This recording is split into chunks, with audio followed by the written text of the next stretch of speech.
On Wednesday nights, we're discussing disciples, who we are, and what holds us together. Today, we conclude a Foundations of Faith series, examining different aspects of our disciple practice and identity. In the preamble to the design, the closest we disciples get to a confession of faith, we find these words: in the bonds of Christian faith, we yield ourselves to God, that we may serve the one whose kingdom has no end. There are two key phrases in that statement: Christian faith and whose kingdom has no end. The two critical words in those phrases are faith and kingdom. Faith and kingdom are words that point us to another word we know as hope. Hope, faith, and kingdom are each words that paint a picture of God's intentions for the world, one dramatically represented in our reading from Revelation. This reminds me of a story of a group of immigrants who moved to America in the mid-1800s. They established a community in what was then the middle of nowhere. And although they were poor farmers, they wanted to create a church of beauty. While they couldn't afford anything more than clear glass windows along the side of the building, they scrimped and saved for a magnificent stained glass window that would cover the entire altar area. And it looked like this: a picture of the heavenly Jerusalem, rivers of living water, bright as crystal, and an invitation to all who thirst to come and drink. For over 150 years, this congregation gathered in worship and watched through the clear glass windows as their community changed. A bustling city grew up around them, and then the demographics shifted, and they became an inner city church. New immigrants speaking a different tongue now called their neighborhood home. A few old-timers in the congregation still lived in the neighborhood, but many in the congregation drove in for worship and drove out for lunch. When they looked through the windows, they saw gang violence, addictions, and broken families. When they looked through other windows, they saw people struggling to make ends meet, a failing school system, and the homeless. And to top things off, someone last week tossed a brick through their beloved stained glass window, knocking a hole right through the face of Jesus. The despair that gripped their neighborhood now touched the hearts of the congregation. A story about windows and our reading have something in common. Let's take a look. Who among us hasn't felt hopeless? We've all been acquainted with despair, haven't we? It touches our lives at different times. Look through the window of high school. We've been dreaming of our future career. We did well on the practice ACT and are hoping for the same with the actual ACT, but stunned when our scores come back. Our plans are up in smoke. Look through the window of romance. Maybe we've given our heart to someone new, hoping this time they'll be the one, only to find out they're not as crazy about us as we are about them. Hope turns to ash. Look through the window of employment. Maybe we've taken a chance for career advancement and jumped ship to a better paying job across state. We purchase a home with hopes of retiring there, but the company is bought out and we're given a pink slip. Hope fizzles out. Look through the window of retirement. We've purchased an RV, hoping to travel and see the grandkids, and 2 weeks before retiring, our spouse suffers a crippling stroke that requires 24-hour care. hope vanishes? Do we dare look beyond our own personal address and gaze through the windows to the wider world? Violence from mass shootings and wars aplenty, hunger in poor and rich nations, diseases like the coronavirus and AIDS, oppression of women, minorities, LGBTQ, and other faiths, ecological crises from pole to pole. Whether personally or globally, we've all seen despair in our lives. It comes at different times and in different ways, but hopelessness is well known. Our denominational founders knew despair and also hope. They despaired of the divisions of Christ's church as a heinous sin, yet held out hope that Christians could unite based on a simple confession found in the New Testament. Our founders and their followers were convinced that through them, God was calling all Christians together in a new Pentecost of Christian unity, completing what the Protestant Reformation had been unable to accomplish in the Old World. Alexander Campbell's publication was called The Millennial Harbinger, and he dedicated it to, quote, the development and introduction of that political and religious order of society called the millennium. And for Alexander Campbell, that was all caps. Which will be the consummation of the ultimate amelioration of society proposed in the Christian scriptures, unquote. Disciples were a people with a special call from God and believed theirs was the last effort needed to prepare the world for the coming of Christ. They were charged by a millennial vision of evangelizing the world, that evangelizing the world was a prerequisite before Christ's return, and that in order for the church to successfully evangelize the world, it must be united. And in order for it to be united, it should be restored to the New Testament pattern.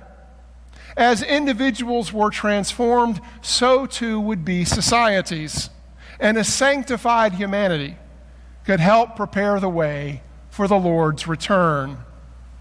Despite despairing over church divisions, our forebears were captured by a vision of hope that fired their imaginations and actions. Our founders knew both despair and hope.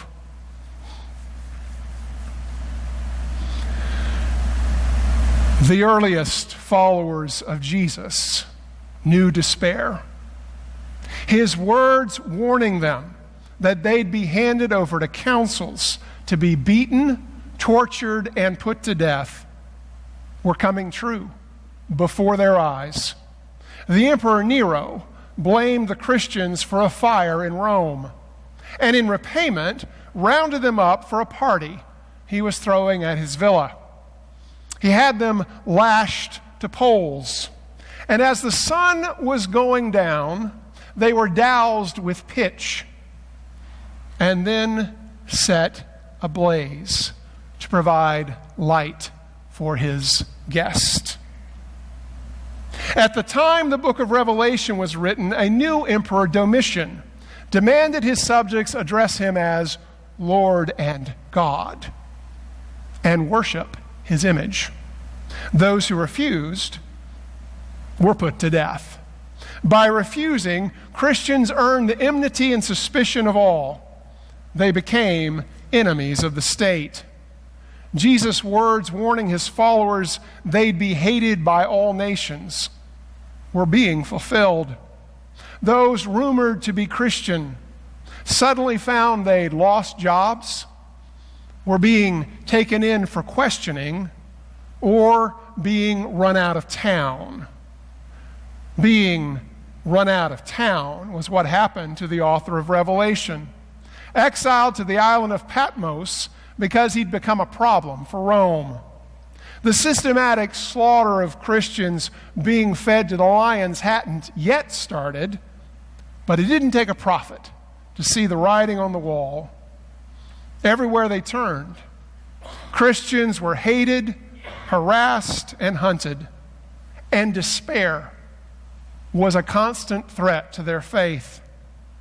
Rome's rule over their lives was a reality reinforced by reprisals. Yet the author of Revelation wants to pull back. That's what the word revelation means, and unveil a deeper reality hidden from Rome's eyes. Revelation was written in symbols and pictures meant to elude Roman readers, but meant to encourage despondent followers that their hope was not in vain, that God's promise endured beyond the pain, and that Jesus, not Caesar, would forever reign. Revelation pulled back the grim reality and unveiled a glorious vision of hope. A new Jerusalem, God's kingdom come on earth as it is in heaven. Rome would fall, but the new Jerusalem would always stand. It's a vision of a city whose gates never shut because God fears no one, yet welcomes all. It's a vision of a city where a river of life flows down the middle of the street. It's a vision where Jesus issues an invitation to all who hear and all who thirst to come and drink the water of life. From grim reality arose a grand vision. That vision moved the earliest followers from the depths of despair to the heights of hope.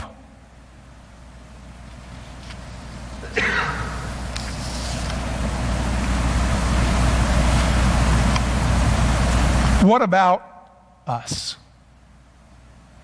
How do we see the world? Do we look at it through the cold, grim, and gritty windows of reality as it's reported to us? Do we see through the clear glass windows of headlines, heartaches, hurts, and horrors? When we look into our community, what do we see? When we gaze further out into our state, our nation, and our world, what images transfix our imagination? These questions remind me of that congregation with a smashed-in stained glass window. It seems they were able to find a glass artist who could match the beauty of the original work.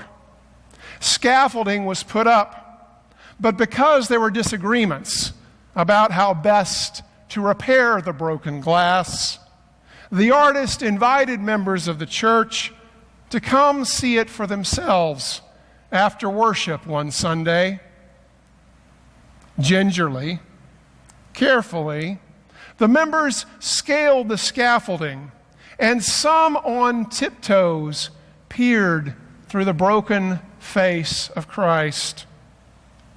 One grandfather looked out and saw some young gang members loafing at the corner.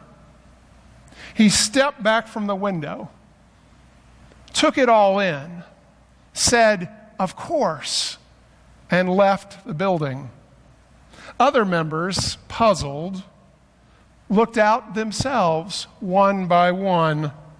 A soccer mom peered through the broken glass and saw a teen mother, exhausted, barely pushing a baby stroller. She stepped back from the window, took it all in, said, "Of course," and left the building. A doctor was next and saw a young man huffing a trash bag full of gasoline. Stepped back from the window, took it all in, said, "Of course," and left the building. A community organizer saw someone struggling to make ends meet. A counselor saw a couple arguing in the street. A retired teacher saw some latchkey kids hanging out at the gas station. And a social worker saw a homeless family sitting on a park bench. Each stepped back from the window, took it all in, and left the building. Pretty soon, the church was empty because the people of God had engaged the mission of God in their community. As they engaged their community, they discovered God was already active in their neighbors' lives. As they listened to those nearest them and learned from them, God took their church in new directions they couldn't have foreseen. Funny thing, too. In the end, they decided not to replace the face of Christ, but to leave a clear piece of glass there to remind them to look into their community through the face of Jesus, to view their city through the heavenly city. Of course, that's what hope does, doesn't it? It helps us see the world through God's eyes, not our own. You see, we have a choice of which windows we look through into our world. The vision of a heavenly city is one window through which we can view the world, a testimony of hope held onto, even in times of great trial and despair. It comes from Revelation, a book of worship filled with songs of hope. Revelation tells us we'll sing a new song in that city, and so we might as well start practicing now. Scripture says to make a joyful noise to the Lord. If you can't sing, hum. If you can't hum, clap. If you can't clap, snap. If you can't snap, tap. But by all means, give praise to the God for the hope that we have. I invite you to join in singing a song called "Let the River Run." Please stand as you're able and give voice to the hope of all the world.